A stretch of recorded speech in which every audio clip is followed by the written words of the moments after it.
Hello दोस्तों, इस video में समझेंगे भारत में जो प्रमुख खनिज है उसके बारे में समझेंगे और खनिज का जो वर्गीकरण किया गया है, कैसे किया गया है उसके बारे में देखेंगे। और ये ऊर्जा के मुख्य स्रोत क्या क्या होता है उसके बारे में देखेंगे। और ये सभी परीक्षाओं के लिए उपयोगी है। चाहे भारत के किसी भी राज्य में एग्जाम दे रहे हैं तो इससे संबंधित क्वेश्चन पूछा जाता है। और यह क्लास नंबर 63 है। इससे पहले जितने भी 62 क्लास हो चुका है उसको रिविज़न करते रहिए। आइए देखते हैं, एक एक करके समझ लेते हैं। देखिए, समझ लेते हैं खनिज, मिनरल्स। आइए देखते हैं खनिज किसे कहते हैं। आइए देख लेते हैं।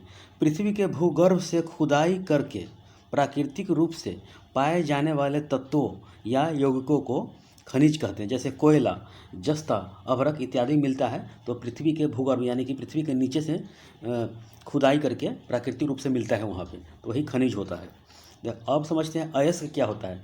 जिस खनिज से, जो भी खनिज निकलता है, जिस खनिज में धात्विक गुण हो और उसमें से धातु आसानी से कम खर्चे में प्राप्त की जा सकती है, वही होता है अयस्क होता है। यानी कि पृथ्वी के अंदर से खनिज निकला और खनिज को जो उसमें धात्विक गुण होता है और आसानी से कम खर्चे में निकाला जाता है, वही अयस्क कहलाता है। ठीक है, जैसे बॉक्साइट हो गया, एल्युमिनियम का अयस्क हो गया बॉक्साइट, हेमाटाइट लोहा का हो जाता है। ऐसे ही ये परिभाषा आपको एग्जाम में क्वेश्चन पूछ लेता है कभी कभी। आइए देखते हैं, मेन चीज़ यहाँ पे है, ये समझ लीजिए। खनिजों का वर्गीकरण यानी कि क्लासिफिकेशन ऑफ मिनरल्स देख लेते हैं। इसको 3 भागों में बांटा गया है। एक हो गया धात्विक यानी कि धातु वाला हो गया, एक हो गया अधात्विक हो गया, और तीसरा में होता है ऊर्जा या ईंधन खनिज होता है। 3 प्रकार के होता है। मेंस में एग्जाम में लिखने के लिए ऐसे ही आपको दे देगा एग्जाम में। तो धात्विक क्या होता है, अधात्विक क्या होता है, और ऊर्जा या ईंधन खनिज क्या होता है। तो खनिज को 3 भागों में बांटा जाता है, धात्विक, अधात्विक और ऊर्जा। आइए देख लेते हैं, एक एक करके समझ लेते हैं। धात्विक क्या होता है, यह धारवार क्रम की चट्टानों में सर्वाधिक पाया जाता है। यानी कि ध से धात्विक, ध से धारवार। यह धारवार क्रम की चट्टानों में सर्वाधिक पाया जाता है। यह आग्नेय या कायांतरित चट्टानों में भी पाया जाता है। यह धातुओं से प्राप्त होती है। समझ गए, यह धातुओं से ही प्राप्त होती है। इसे पीट कर आकार बदलते हैं। समझ गए, इसका आकार से बदल देते हैं। यह धारवार क्रम की चट्टानों में पाया जाता है, यह आग्नेय या कायांतरित चट्टानों में पाया जाता है। यह धातुओं से प्राप्त होती है, इसे पीट कर आकार बदल देते हैं। यही होता है धात्विक का गुण होता है। ये आपको केमिस्ट्री में ही बताऊंगा। केमिस्ट्री जब बताऊंगा तो आपको बताऊंगा कि धात्विक अधात्विक क्या होता है। ये ज्योग्राफी का पार्ट है। अब समझते हैं अधात्विक क्या होता है। यह अवसादी चट्टानों में पाया जाता है। यह भंगुर होता है। समझ गए, यह भंगुर होता है तथा अर्थात पीटने पर यह टूट जाता है। समझ गए, लेकिन इसे पीट कर आकार बदल देते हैं, किसको, धात्विक को, और यह पीटने पर टूट जाता है। यानी कि अधात्विक का गुण होता है। समझ गए, इसमें धातुएं नहीं पाई जाती है, इसका यही प्रॉपर्टी होगा। जैसे संगमरमर को पीटिएगा टूट जाएगा।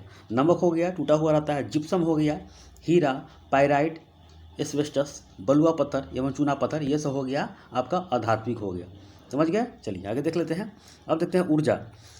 इससे ऊर्जा प्राप्त होती है, जैसे यूरेनियम, प्लूटोनियम, थोरियम, बेरिलियम, कोयला, पेट्रोलियम, प्राकृतिक गैस, आणविक ईंधन।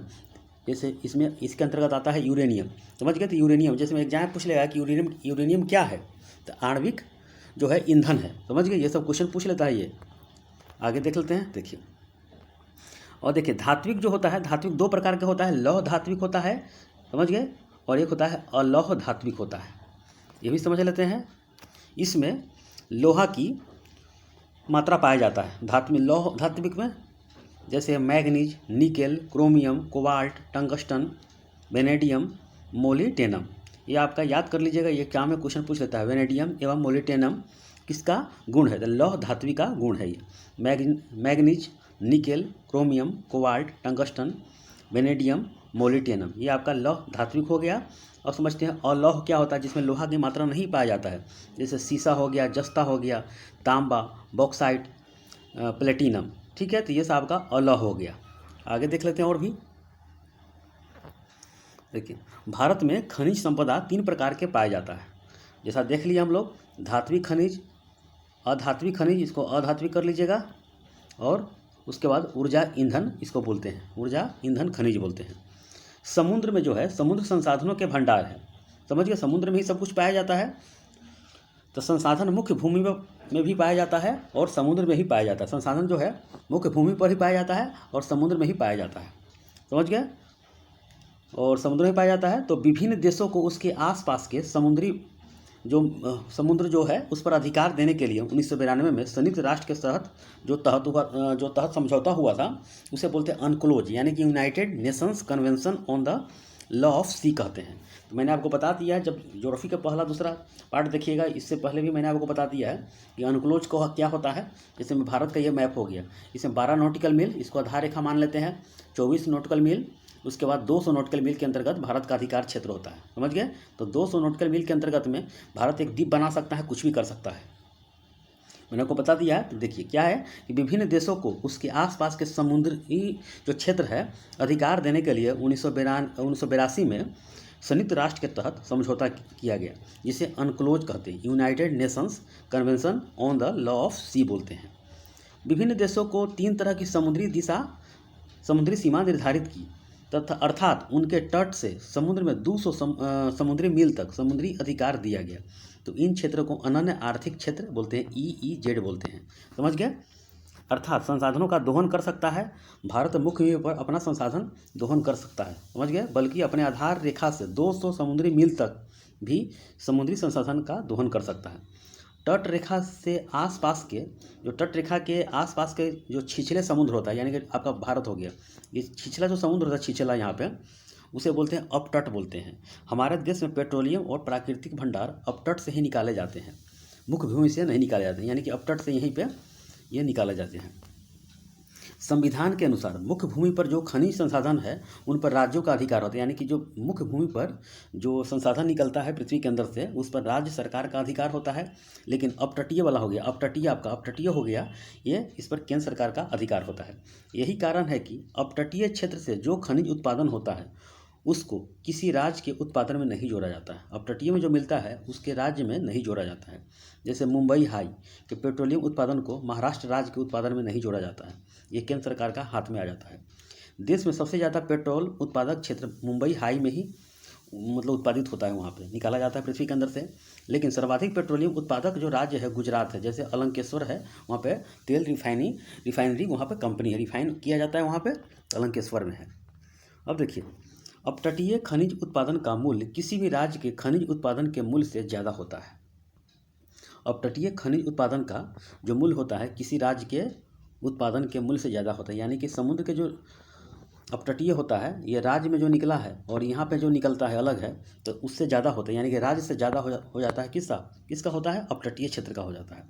अपतटीय क्षेत्र के बाद राज्यों में खनिज उत्पादन का मूल्य जो है उड़ीसा राज्य में ज़्यादा है। उनके बावजूद उड़ीसा एक विकसित राज्य नहीं है, सिर्फ वहाँ निकाला जाता है, समझ गए, और वहाँ से दूसरे राज्यों में चला जाता है, और उड़ीसा गरीब राज्य की श्रेणी में आता है।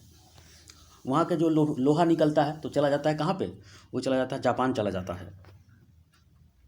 चलिए आगे देख लेते हैं। हमारे देश के अधिकतर जो खनिज संसाधन महाद्वीपीय भारत के पठारी संरचना में ही पाया जाता है। भारत के जो पठारी क्षेत्र है यहीं पर ज़्यादातर खनिज संरचना उसी में पाया जाता है। जबकि उत्तर भारत का जो मैदान है खनिज संपदा की दृष्टि से बिल्कुल निर्धन यानी कि गरीब है, वहाँ पे उत्तर भारत में नहीं मिलता है, क्योंकि यहाँ पे बाढ़ के क्षेत्र है, नदी नाला का क्षेत्र है। यहाँ पे भारत के अलग अलग क्षेत्रों में बहुत से पेटियाँ हैं, जैसे छोटा नागपुर खनिज पेटी, यहाँ पर कोयला के साथ साथ सभी धातुएँ पाई जाती हैं, यानी कि झारखंड वाला क्षेत्र है। यही कारण है कि छोटा नागपुर पेटी को भारत का रूढ़ प्रदेश कहा जाता है, अर्थात जो रूढ़ जगह है जर्मनी का एक क्षेत्र है, इसलिए वहाँ पे हर एक प्रकार की धातुएं पाई जाती है, इसलिए उस क्षेत्र जर्मनी के क्षेत्र को रूढ़ प्रदेश बोलते हैं। उसी प्रकार भारत का जो झारखंड का क्षेत्र है, छोटा नागपुर का क्षेत्र है, यहीं पे हर एक प्रकार के धातु पाई जाती है, इसलिए छोटा नागपुर को भारत का रूढ़ प्रदेश कहा जाता है। चलिए कुछ और है, आगे देख लेते हैं। देखिए ऊर्जा के स्रोत क्या है, मुख्य स्रोत। देखिए ऊर्जा के स्रोत 2 भागों में बांटा जाता है, एक हो गया नवीकरणीय ऊर्जा या गैर परंपरागत ऊर्जा, और दूसरा में कौन सा हो गया, अनवीकरणीय ऊर्जा या परंपरागत। आपको एग्जाम में क्वेश्चन पूछ लेता है इनमें से कौन सा नवीकरणीय ऊर्जा है और अनवीकरणीय ऊर्जा है। आइए देख लेते हैं। ऊर्जा का वैसा स्रोत, याद करके रखिएगा, ऊर्जा का वैसा स्रोत जिसका उपयोग बार बार करते हैं, यानी कि नवीनीकरण हो रहा है उसका। ऊर्जा का वैसा स्रोत जिसका उपयोग बार बार करते हैं, अर्थात एक बार समाप्त हो जाने पर उसे दोबारा प्राप्त किया जा सकता है, यही होता है नवीकरणीय, यानी कि नवीन फिर नया आ रहा है। जैसे पवन ऊर्जा हो गया, सौर ऊर्जा हो गया, ज्वारीय ऊर्जा, भूकंपीय ऊर्जा, तरंग ऊर्जा, भूगर्भीय ऊर्जा, यह आपका नवीनीकरण वाला चीज़ है। समझ गया। उसके बाद देखते हैं अनवीकरणीय ऊर्जा। ऊर्जा का वैसा स्रोत जिसका एक बार उपयोग करने के बाद दोबारा उपयोग नहीं किया जा सकता है, उसे बोलते हैं अनवीकरणीय ऊर्जा या परंपरागत ऊर्जा। जैसे हो गया तापीय ऊर्जा, इसके अंदर जैसे कोयला हो गया, तो कोयला एक बार डालने पर कोयला खत्म हो जाता है, राख बन जाता है, तो कोयला नहीं हुआ, प्राकृतिक गैस हो गया, ये खत्म होने के बाद फिर स्वाहा हो जाता है, खत्म हो जाता है। पेट्रोलियम पदार्थ है, ये भी खत्म हो जाता है। जल ऊर्जा, आणविक ऊर्जा के जो उदाहरण है यूरेनियम हो गया, बेरिलियम हो गया, प्लूटोनियम हो गया, थोरियम हो गया, ये सब आपका अनवीकरणीय ऊर्जा है। बाकी ये सब ज्वारीय ऊर्जा, सौर ऊर्जा, पवन ऊर्जा, भूकंपीय ऊर्जा, तरंग ऊर्जा, भूगर्भीय ऊर्जा, ये आपका नवीकरणीय हो गया। इसको याद करके रखिएगा, बार बार एग्जाम में क्वेश्चन आपसे संबंधित क्वेश्चन पूछा जाएगा। अब देखिए किस राज्य में कौन सा कितना ऊर्जा यानी कि ऊर्जा का देन है। देखिए ये आपका 360 पर मान लेते हैं, यानी कि 100 मान लीजिए, इसको 100 मान लेते हैं इसको। तो देखिए आपका जो हो गया, देखिए उड़ीसा में 14% हो गया, राजस्थान में 17% हो गया, आंध्र प्रदेश में 13% हो गया, छत्तीसगढ़ में 8% उत्पादन होता है, कर्नाटक में 7%, तेलंगाना में 8%, गुजरात में 6%, उत्तर प्रदेश में 4%, महाराष्ट्र में 4%, मध्य प्रदेश में 6% और शेष जो है 13% है। तो ये आपका परसेंटेज में उत्पादन होता है। देखिए क्रम से एग्जाम में क्वेश्चन पूछ लेता है। भारत, देखिए खनिज वाला में देखिए भारत के सिर्फ 3 खनिज उत्पादक राज्य कौन सा है, तो राजस्थान हो गया 17% हो गया, उड़ीसा में 14% और आंध्र प्रदेश में 13%। ये आपका खनिज की दृष्टि से ये सब आपका 100% में इतना परसेंट वहाँ खनिज उत्पादन होता है। देखिए तो भारत में खनिज विकास एवं सर्वेक्षण के लिए मुख्य रूप से 2 संस्थाएं हैं काम करती है। भारतीय खनन ब्यूरो जो कि नागपुर में है और geological survey of India Kolkata में, यही कंपनी जो है काम करती है और खनन का काम करती है और खनिज उत्पादन का काम करती है। समझ गए। तो इतना आपका ये ध्यान में रखिएगा। इसके बाद आगे देखेंगे तांबा, जस्ता, एल्युमिनियम, लोहा उहा, कोयला के बारे में, सब के बारे में देखकर आपका ये खनिज चैप्टर खत्म हो जाएगा। ठीक है, इसको रिवीजन करते रहिए। ओके।